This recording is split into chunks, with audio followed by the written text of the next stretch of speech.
Iran झूठ नहीं बोलता लाला, मैं आपको ये कई बार साबित कर चुका हूँ और अब तो पूरी दुनिया जानती है कि ईरान झूठ नहीं बोलता।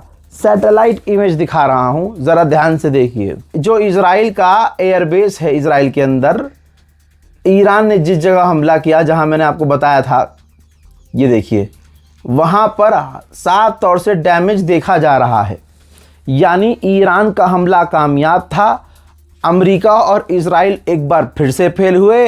इन्होंने सोचा था कि हमने ईरान को कमज़ोर कर दिया है, पलटवार नहीं करेगा, लेकिन ऐसा कर दिया काम ख़राब कि तुरंत कल में इजराइल ने सीज़ फायर कर दिया। और जो डोनाल्ड ट्रंप की मानता ही नहीं नेतन्याहू, उसने सीज़ फायर करके कह दिया कि हमने तो सीज़ फायर डोनाल्ड ट्रंप के कहने पे किया है। मेरे दोस्तों, एक और बड़ा अपडेट जान लीजिए। जो कल ईरान ने इजराइल पर हमला किया, 77 यहूदी बुरी तरह से घायल हुए, जिनमें कुछ तो क्रिटिकल कंडीशन में है। मैं तो ये सोच रहा था कि ईरान ने अब पिटाई शुरू की है। इस बार तो ईरान कम से कम डे ऑफ आशूर तक रुकेगा।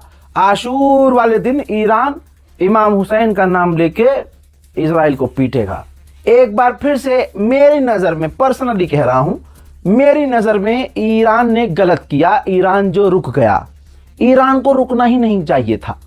ईरान लगातार दे बेटा करता रहता, क्योंकि एक दिन में जिसकी हालत ईरान ने इतनी बदली कर दी, वो कमज़ोर तो नहीं है, ये इजराइल भी समझ गया है।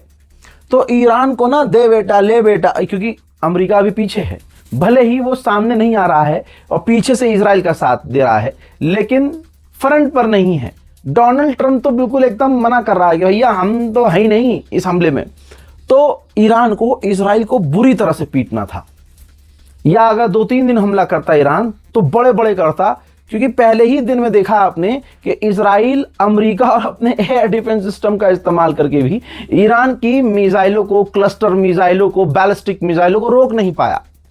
तो अब तो मुहर्रम सर पर है, लेता करबला वालों का नाम, 72 शहीदों का नाम ईरान, और दनादन दनादन दनादन दनादन पेलता, दुनिया ज़्यादा खुश रहती। यहाँ तक कि ईरान की आवाम बहुत खुश हुई थी, वो मैंने आपको कल दिखाया था। और ईरान की आवाम की अभी भी मांग है कि अमेरिका और इजराइल से जंग की जाए। जब अमेरिका ने पहली बार ईरान पर हमला किया तो पलटवार ईरान ने किया, और 41 दिन ईरान ने बिना सांस लिए अमेरिका, इजराइल और अरबों को बुरी तरह से पीटा। जिसके बाद कहा यह गया, तमाम रिपोर्ट्स में मौजूद है, कि अमेरिका और इजराइल के टॉप ऑफिशियल ने कहा कि हमें नहीं लगा था कि ईरान पलटवार करेगा, ईरान पलटकर जवाबी कार्रवाई करेगा। यानी किसी को इस बात पर यकीन ही नहीं था कि ईरान पलट कर वार करेगा। और फिर 41 दिन जंग चली। वो जंग कैसी चली वो हमने देखी, और 41 दिन ईरान ने किस किस तरह से अमेरिका और इजराइल की नाक में दम किया वो हमने देखा। अब जो गुमान था अमेरिका और इजराइल को कि भैया सीज फायर हमने कर लिया, जल्दी जल्दी हथियार इकट्ठा करो, अमेरिका ने दबाकर इजराइल को हथियार भेजे। इजराइल ने भाई साहब पूरे इजराइल में हथियार भर लिए और उसके बाद ईरान पर हमला कर दिया। फिर ईरान ने क्या किया, तुरंत पलटवार किया। और ईरान पर हमला नहीं किया था इजराइल ने, लेबनान पर हमला कर रहा था, लेबनान पर।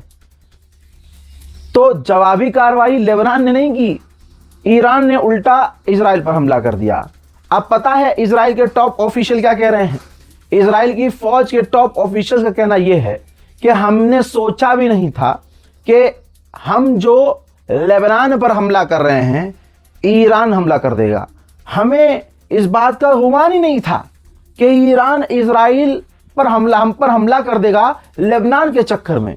तो आज की तारीख में हम देख रहे हैं कि ईरान इतना मजबूत है कि अपने दोस्त के लिए इजराइल जैसे कि लंका लगा सकता है।